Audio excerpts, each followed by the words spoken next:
الحمد لله رب العالمين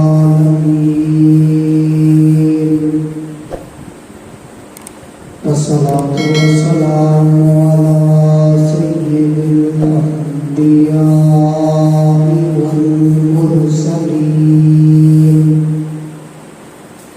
وعلى آله وأصحابه أجمعين. أما بعد فأعوذ بالله من الشيطان الرجيم. بسم الله الرحمن الرحيم.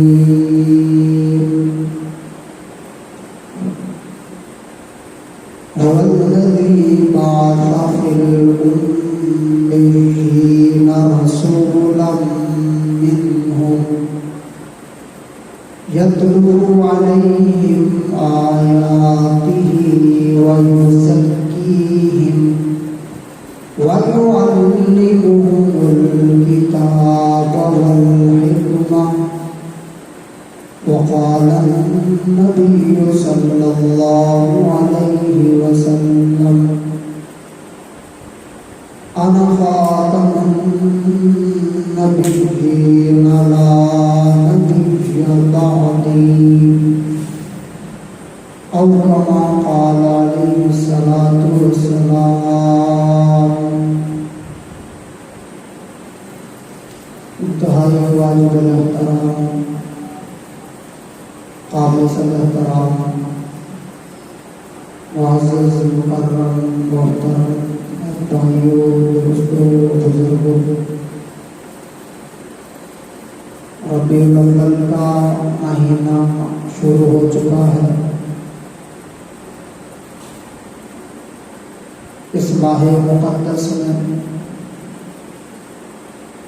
امام الانبیاء خاتم الانبیاء حضرت محمد مصطفیٰ صلی اللہ علیہ وسلم کی ولادت باسعادت ہے، اور اسی ربیع الاول کے مہینے میں 12 ربیع الاول کو آپ صلی اللہ علیہ وسلم کا وصال بھی ہوا.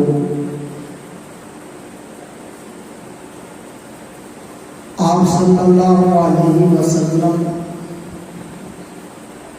یقیناً ساری کائنات سے افضل اور اعلیٰ ہیں. اسی لیے آپ صلی اللہ علیہ وسلم کی بعثت اور تخلیق کے مقاصد بھی سب سے افضل اور اعلیٰ ہیں. آپ صلی اللہ علیہ وسلم کس مقصد کے لیے اس دنیا میں آئے، آپ کے مقاصد قرآن مجید فرقان حمید میں اللہ رب العالمین نے بیان فرمایا.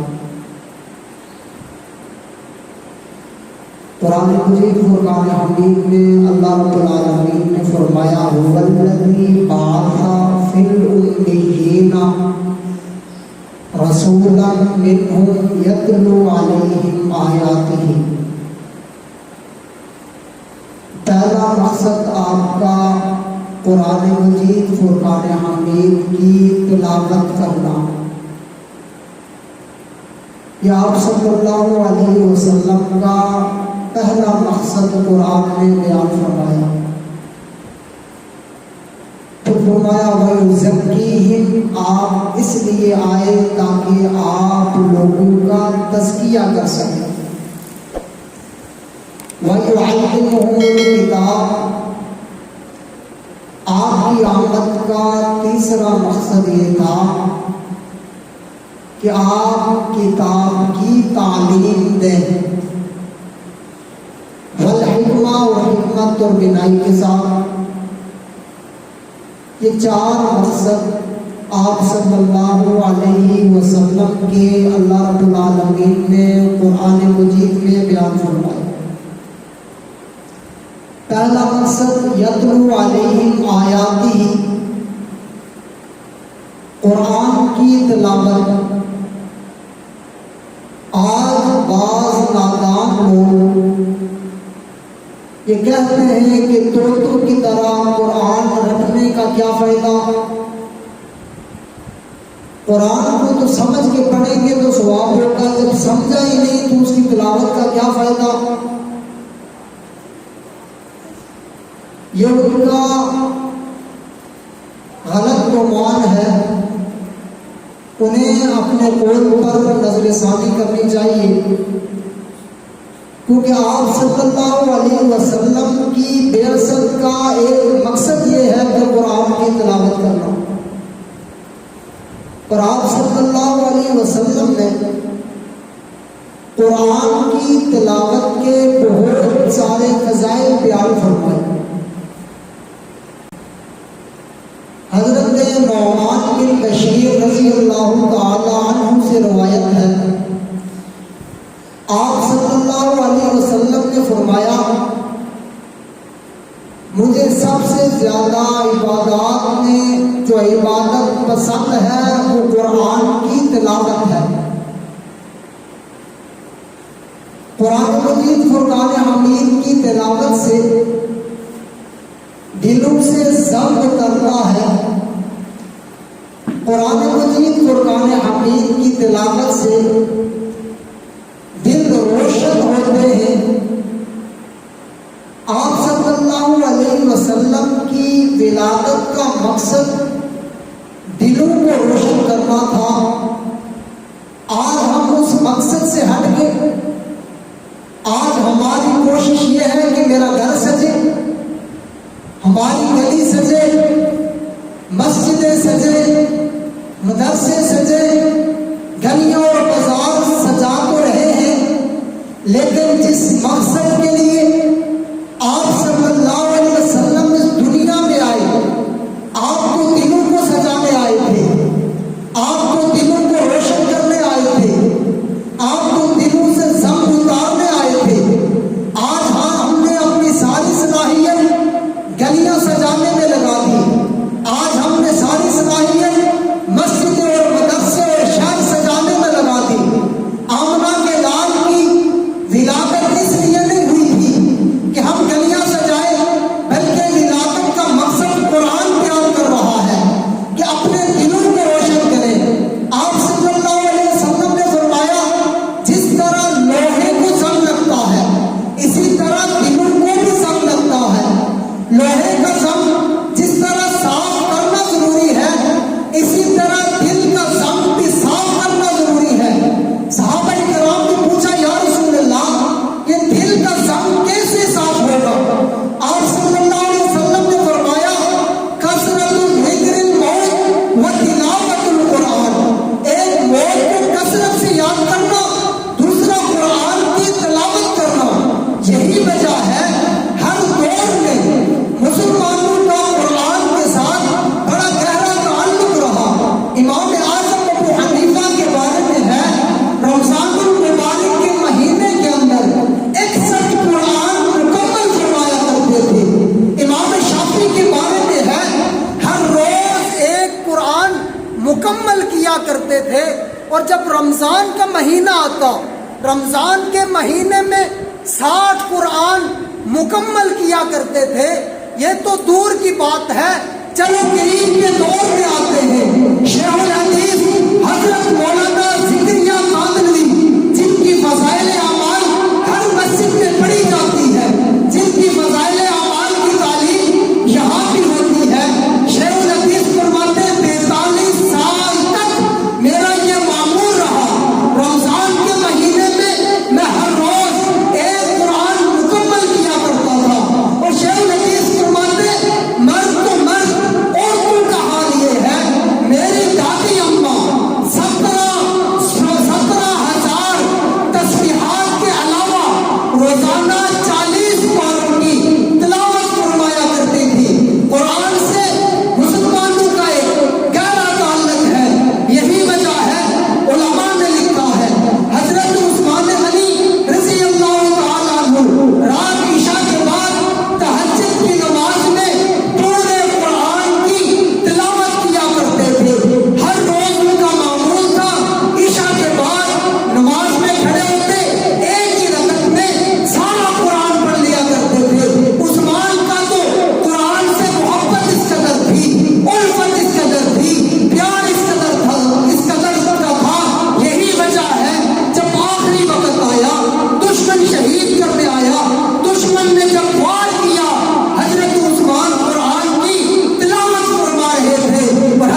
گواہی خیبر دے گا، کسی کی شہادت کی گواہی مکے کے بازار دیں گے، کسی کی شہادت کی گواہی افغانستان کے پہاڑ دیں گے، کسی کی شہادت کی گواہی کشمیر کے پہاڑ دیں گے، جنگ کی گلیاں دیں گی، پاکستان کی روڈیں شہادت کی گواہی دیں گی۔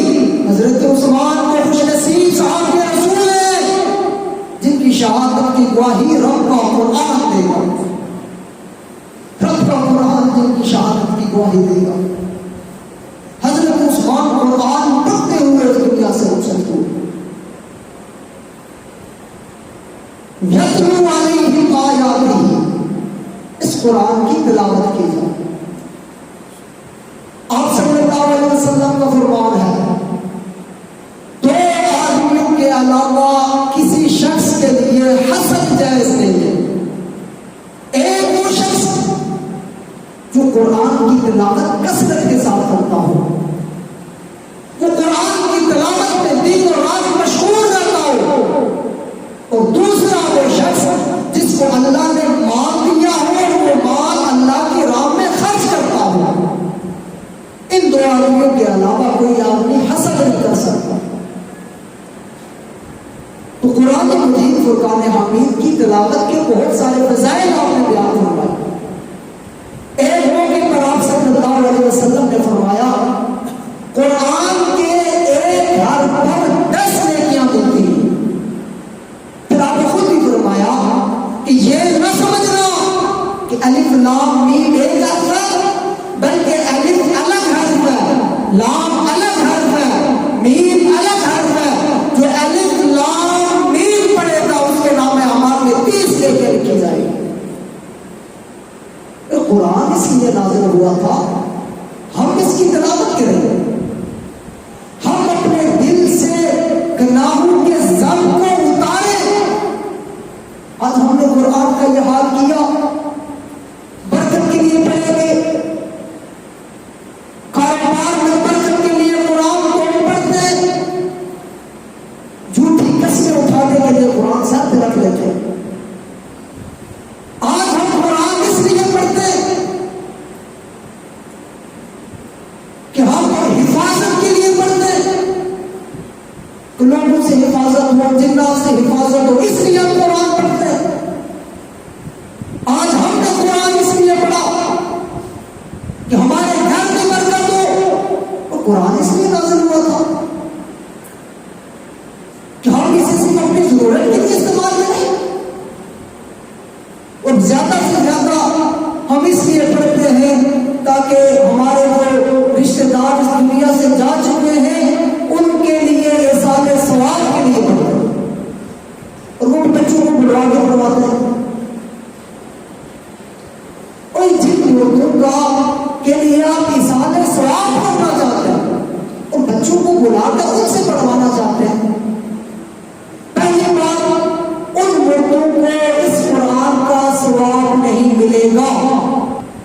اس کی وجہ کیونکہ یہ جو بچے مدرسے کے آ کر آپ کے گھر میں قرآن پڑھتے ہیں، یا آپ کے والد آپ کی ماں کی بخشش کے لیے نہیں پڑھتے، ان کی نیت کے ساتھ یہ تو اس لیے پڑھتے ہیں کہ ہم نے کھانا کھانا ہے، یہ کھانا کھانے کے لیے آتے ہیں، وہ آئیں گے پڑھیں گے اور روٹی کھا کے واپس۔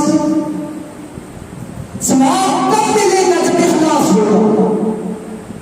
قیامت والے دن اعمال کو گنا نہیں جائے گا، اعمال کا وزن ہوگا، اور وزن تب ہوگا جب اخلاص ہوگا۔ اور اخلاص اس شخص سے بڑھ کر کس کا ہو سکتا ہے؟ میں اپنی والدہ کے لیے پڑھوں، جتنے اخلاص سے میں پڑھ سکتا ہوں آپ نہیں پڑھ سکتے۔ آپ اپنی والدہ کے لیے پڑھیں، جتنا اخلاص آپ کا ہو سکتا ہے میرا نہیں ہو سکتا۔ میرے دل میں میری ماں کی محبت ہے، اس محبت میں اس اخلاص کے ساتھ پڑھیں گے تب اس کا ثواب ہوگا، اور ترازو میں اس کا وزن بھی ہوگا۔ آج ہم نے اس کو مردوں کی کتاب بتا دیا، یہ مردوں کی کتاب نہیں تھی، یہ زندوں کی کتاب تھی۔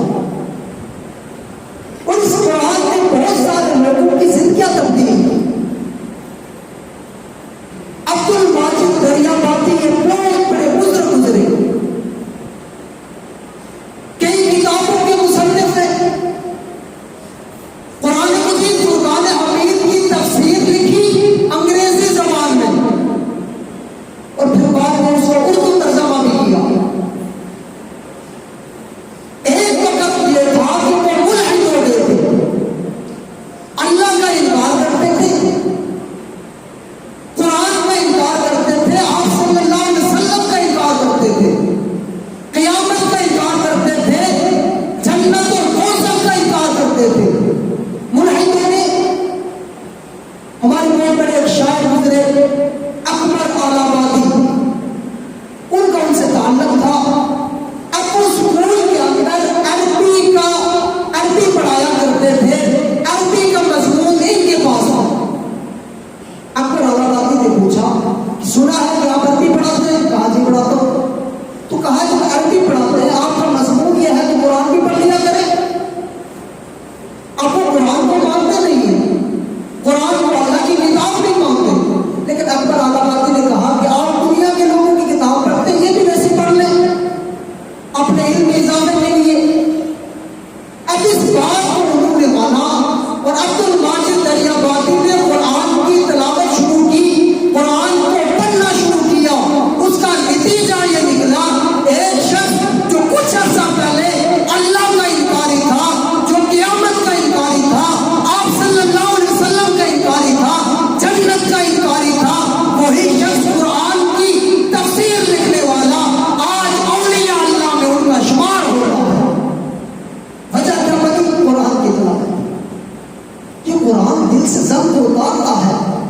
اور حدیث میں آتا ہے جب آدمی گناہ کرتا ہے ایک سیاہ رختہ انسان کے دل پہ لگتا ہے, پھر گناہ کرتا ہے, پھر لگتا ایک وقت ایسا آتا ہے انسان کا دل سیاہ ہو جاتا ہے, پھر اس پر ہدایت کی بات اثر ہی نہیں کرتی.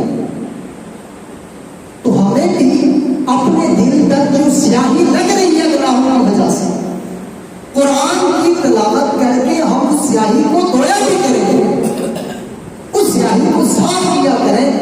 آج بہت سارے لوگ ایسے جو ایک رمضان سے دوسرا رمضان قرآن کی تلاوت کرتے ہیں. بہت سارے گھر ایسے جہاں 2 مہینے سے قرآن بند ہوتا ہے. جب قرآن رب کے قرآن سے ہم ناانصافی کریں گے, رب کے قرآن کو جب ہم اہمیت نہیں دیں گے, اللہ کی قسم یہی وجہ ہے کہ ہمارے گھروں کے برکت نہیں ہے. قرآن کہتا ہے میں یعش عن ذکر الرحمن, جنہوں نے میرے قرآن سے اعراض کیا, فإن لهم معیشۃ ضنکا, دنیا کے اندر وہ اس کی معیشت کو تنگ کر دو. ونحشره یوم القیامۃ اعمی, یہ تو دنیا کی سزا ہے. قیامت والے دن ایسے شخص کو میں اندھا کر کے اٹھاؤں جس نے میرے قرآن سے غداری کی, جس نے میرے قرآن کی تلاوت نہ کی. تو میرے دوستوں, سوچنے کا مقام ہے. ہر شخص اپنے بارے میں جانتا ہے کہ ہم نے کتنے عرصے سے قرآن کی تلاوت نہیں کی. ہمارے گھر میں قرآن بند پڑا ہے, اس لیے قرآن کی تلاوت کریں. آپ صلی اللہ علیہ وسلم کی بعثت کا دوسرا مقصد تھا قرآن اور کی تعلیم دینا, قرآن کو سمجھانا. آج بعض لوگ کہتے ہیں قرآن خود سمجھے. خود سمجھے بھائی, آپ قرآن لیں اور خود سمجھ لیں. اگر ایسا ہی ہوتا تو حضرت جبریل علیہ السلام قرآن لے کر آتے, کسی مقدس مقام پر رکھ کر اعلان کر لیتے لوگوں میرے کتاب فلاں جگہ پہ رکھ دیا, وہاں سے لوگ اس کو پڑھو اور عمل کرو. آپ صلی اللہ علیہ وسلم کی کیا ضرورت ہے؟ آج ایک گمراہ طبقہ کہتا خود سمجھ لو قرآن, مطلب مشکل تو نہیں ہے. اور یہ بات کہ بھی آپ نے انگریزی کے لیے بھی کہی کہ انگریزی کو سمجھ لو, ریاضی کو سمجھ لو. اردو تو سارے جانتے ہیں, ہماری زبان ہے. اب اردو زبان میں آپ نے کتاب کے اندر حکمت کو پڑھا, آپ نے حکمت کو پڑھ لیا کہ آپ حکیم بن جائیں گے.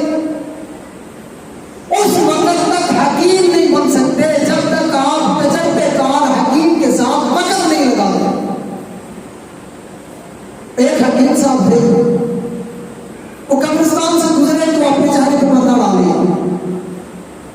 اس ساتھ ایک آدمی تو بڑا پریشان ہوا, حکیم صاحب قبرستان پہ پردہ ڈال رہے ہو. حکیم صاحب نے فرمایا نہیں ایسی بات نہیں ہے, یہاں بہت سارے مردے ایسے ہیں جو میری خوراک کھا کے یہاں پہنچے. کیوں؟ کسی سے سیکھا نہیں. جب کسی سے سیکھیں گے نہیں تو پھر گمراہ ہوں گے, پھر نقصان ہوگا. رب کی کتاب قرآن کو آج بغیر سیکھے ہی سمجھ میں آ جائے گی. قرآن وہ ایک جیلم کا پلمبر انجینئر محمد علی مرزا، وہ کہتے جی قرآن خود سمجھے، یہ بولتی یہ آپ اس میں لڑاتے ہیں یہ وہ یہ، اور اس کا حال یہ ہے کہتا میں بڑی تحقیق کی بات کرتا ہوں، بڑی تحقیق رکھتا ہوں۔ تو ایک جانب کہتا ہے کہ حضرت امیر معاویہ، حضرت مغیرہ بن شعبہ، حضرت عمر بن عاص اگر وہ اس دور میں ہوتا تو ان کے خلاف تلواریں سونپ لیتا، وہ ان کے خلاف تلواریں سونپ لیتا، وہ اس دور میں نہیں تھا، لہٰذا اب میری زبان ان کے خلاف چلنے سے کوئی روک نہیں سکتا۔ وہ لوگ کہتے بڑی تحقیق کی بات کرتے ہیں، صحابی رسول کے بارے میں یہ کہنا کہ میں ان کے خلاف تلوار سونپ لیتا، اور حضرت مغیرہ بن شعبہ تو وہ صحابی رسول ہیں جو بیعت رضوان میں شامل تھے۔ بیعت رضوان کے بارے میں قرآن مجید فرقان حمید میں اللہ رب العالمین نے فرمایا ان الذین یبایعونک انما یبایعون اللہ، میرے سوئے مصطفیٰ یہ تیرے ہاتھ پر نہیں میرے ہاتھ پر بیعت کر رہے ہیں۔ اور اس بیعت رضوان کے بارے میں اللہ نے فرمایا لقد رضی اللہ، اللہ راضی ہو گیا، اور کس سے؟ فرمایا عن المؤمنین، ان مومنین سے۔ کون سے مومنین؟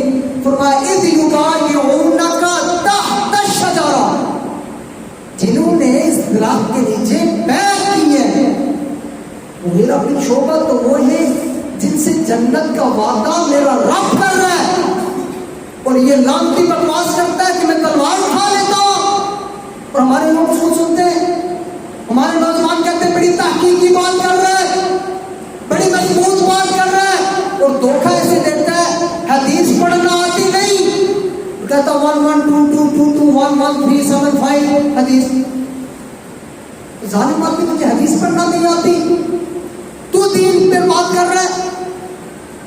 اور پھر کہتا ہے حضرت امیر معاویہ رضی اللہ تعالیٰ عنہ کیونکہ فتح مکہ کے موقع پر ایمان لائے، اللہ نے جو رضا کا اعلان کیا تھا وہ فتح مکہ سے پہلے والوں کے لیے تھا، فتح مکہ کے موقع پر تو یہ مجبوراً ایمان لے آئے کیونکہ ان کے پاس کوئی دوسرا راستہ نہیں تھا، مکہ فتح ہو چکا تھا، اب ان کے پاس ایک ہی راستہ تھا کہ یہ ایمان لائے۔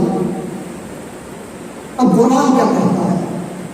قرآن کہتا ہے لا یستوی منکم، نہیں برابر ہو سکتے تم میں سے، من انفق، جنہوں نے خرچ کیا اللہ کے راستے میں، وقاتل، اور جنہوں نے اللہ کے راستے میں جہاد کیا۔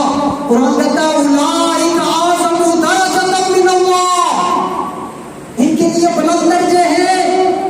آگے قرآن کیا کہتا ہے من الذین انفقوا من بعد وقاتلوا، اور جنہوں نے فتح مکہ کے بعد خرچ کیا اور فتح مکہ کے بعد جہاد کیا۔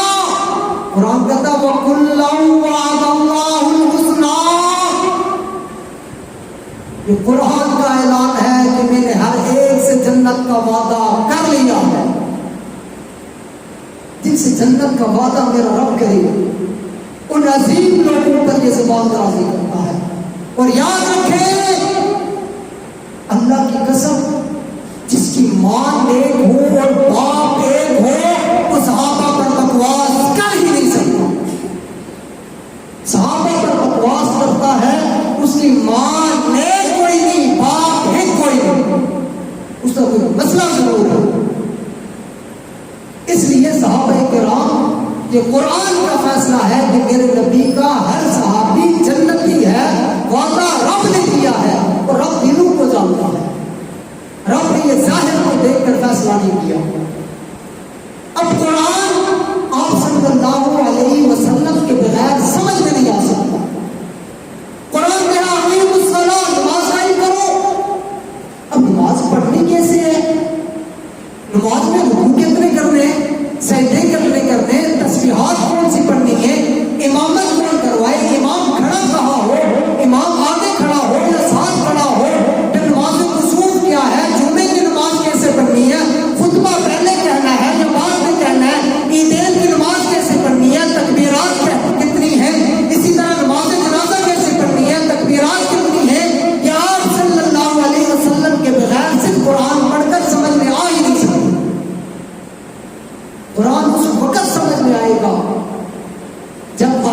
اللہ علیہ وسلم کو مانیں گے، آپ صلی اللہ علیہ وسلم نے جس طرح قرآن سمجھایا ویسے اس پر عمل کریں گے تب تو ہمارا عمل ٹھیک ہے۔ اگر خود سمجھنے کی کوشش کریں گے اللہ کی قسم گمراہ ہوں۔ تو قرآن کہتا اقیموا الصلاۃ وآتوا الزکاۃ، زکات ادا کرو۔ اب قرآن میں نہیں ہے زکات ادا کتنی کرنی ہے، قرآن میں نہیں ہے کہ ہم نصاب میں کتنی بار زکات دینی ہے، قرآن میں نہیں ہے کہ سونے کا نصاب، چاندی کا نصاب، جانوروں کا نصاب، اونٹوں کا کیا نصاب ہے، زمین کا عشر کتنا دینا ہے۔ اس وقت آتوا الزکاۃ کا مطلب سمجھ میں آئے گا جب آمنہ کے لال کو مانیں گے اور آمنہ کے لال کو مان کر ان کے احادیث کو مان کر ہمیں قرآن کا یہ معنی سمجھ میں آئے گا۔ اسی طرح قرآن کہتا ہے وَأَتِمُّوا الْحَجَّ وَالْعُمْرَةَ لِلَّهِ، حج اور عمرہ۔ اب حج عمرہ کیسے کرنا ہے، طواف کیسے کرنا ہے، مینا میں کب جانا ہے، مزدلفہ میں کب جانا ہے، عرفات میں کب جانا ہے، ان کا وقت کیا ہوگا، کتنے وقت کے لیے جانا ہے، وہاں نمازیں کیسے ادا کرنی ہے، شیطان کو کنکریاں کیسے مارنی ہے، یہ ساری چیزیں اس وقت پتہ چلیں گی جب حدیث کے ساتھ ہمارا تعلق ہو۔ آگے اللہ رب العالمین نے تیسرا مقصد فرمایا وَيُزَكِّيهِمْ، اور اللہ پاک نے آپ صلی اللہ علیہ وسلم کو اس لیے بھیجا تاکہ آپ اپنے صحابہ کا تزکیہ کر سکیں۔ جن لوگوں کے دل میں کفر تھا، شرک تھی، جن لوگوں کے دل میں بغض تھا، حسد تھا، تکبر تھا، آپ صلی اللہ علیہ وسلم نے ان لوگوں کا تزکیہ کیا، ان کے دل سے کفر کو نکالا، شرک کو نکالا، برائیوں کو نکالا۔